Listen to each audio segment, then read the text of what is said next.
I pozdrav svima, danas radimo kako izvući sliku iz Camtasia Studio 8 ako vam je potrebno za thumbnail. I idemo u Camtasiji.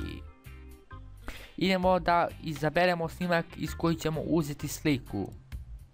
Ja ću ovaj snimak i samo ga prevučite ovdje dole.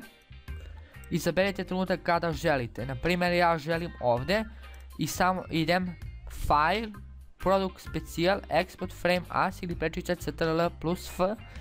Izaberete desktop i date mu ime. Format da bude JPG i idete Save. Evo je ta slika. Eto, to je ista slika, kao što vidite. I to bi bilo to za danas.